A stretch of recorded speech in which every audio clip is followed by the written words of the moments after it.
Hello students, last lecture में मैंने आपको न्यूक्लिक एसिड के बारे में बताया था और ये बताया था कि उसके 3 कंपोनेंट्स होते हैं। तो सबसे पहला जो हमारा था वो फॉस्फेट ग्रुप था। अब हमारा जो है that is nitrogenous base. Nitrogenous base जो होता है बेटा वो प्यूरिन और पिरिमिडिन 2 टाइप का होता है। प्यूरिन की अगर हम बात करेंगे तो इसमें 6 मेंबर्ड प्लस 5 मेंबर्ड की 2 रिंग्स होती हैं। ठीक है, जो 6 मेंबर्ड रिंग होती है बेटा उसको पिरिमिडीन रिंग बोलते हैं। जो 5 मेंबर्ड की रिंग होती है उसे हम लोग इमिडाजोल रिंग बोलते हैं।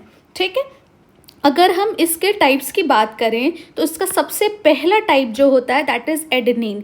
एडेनिन का दूसरा नाम है 6 अमाइनो प्यूरिन। ठीक है, जब आप इस साइकिल वाले स्ट्रक्चर की इस रिंग की नंबरिंग करोगे ये यहाँ से स्टार्ट होगी 1 1 2 3 4 5 6।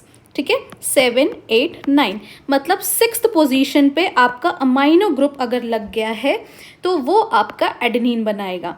उसी तरह ग्वानिन के जो नाम होते हैं दैट इज 2 अमाइनो 6 ऑक्सोप्यूरिन मतलब 2nd पोजीशन पे अमाइनो ग्रुप हो और 6th पोजीशन पे ऑक्सो ग्रुप हो जाए तो आपका वो ग्वानिन हो जाएगा। सेकेंड है पिरिमिडीन्स। पिरिमिडीन जो होता है बेटा वो 6 मेंबर्ड रिंग होती है, सिंगल साइक्लिक स्ट्रक्चर होता है, उस रिंग को हम लोग पिरिमिडीन रिंग बोलते हैं। पिरिमिडीन की नंबरिंग जो है बेटा वो ऐसे होती है 1 2 3 4 5 6 और ये सारी नंबरिंग वगैरह आप लोग अपने केमिस्ट्री की क्लासेस में पढ़े होंगे जीओसी में कि किसको हायर प्रायोरिटी देनी है किसको लोअर प्रायोरिटी देनी है।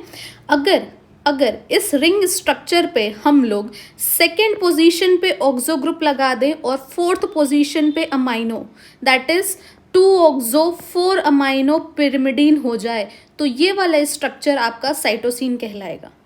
ठीक है, अगर इस अमाइनो को हटा के हम लोग दोबारा ऑक्सो लगा दें that is 2 4 di oxo pyrimidine कर दे तो ये यूरासिल हो जाएगा। अब ध्यान से देखना बेटा कि यूरासिल जो है हमारा बेसिक स्ट्रक्चर होता है, मतलब बेसिक स्ट्रक्चर का मतलब ये बेस फॉर्म करता है। अगर यूरासिल का अमीनेशन कर दो, क्या कर दो, एमिनेशन कर दो तो ये साइटोसिन बना देगा। 2nd पोजीशन पे अगर 4th पोजीशन पे अगर इसका एमिनेशन कर दोगे यहाँ पे तो ये साइटोसिन बना देगा।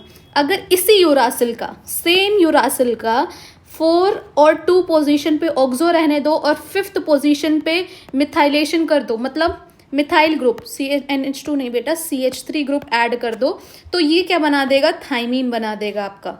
ठीक है, that is 2,4 di oxo 5 amino pyrimidine या थाइमीन को हम लोग एक और नाम देते हैं बेटा 5 मिथाइल यूरासिल। मतलब यूरासिल के 5th पोजीशन पे आपका मिथाइल ग्रुप अगर लग जाएगा तो उसे हम लोग क्या बोलेंगे, थाइमीन। और थाइमीन जो है बेटा वो यूरासिल से ज़्यादा स्टेबल होता है, इसलिए हमारा DNA जो होता है उसके पास एक्स्ट्रा स्टेबिलिटी होती है एज कम्पेयर टू RNA। क्यों स्टेबल होता है, क्योंकि इसके सारे रिएक्टिव पोजीशंस जो होते हैं वो लॉक हो जाते हैं, किसी भी तरह का कोई भी सब्स्टिट्यूशन करने का चांसेस नहीं रहता है। ठीक है, थैंक यू।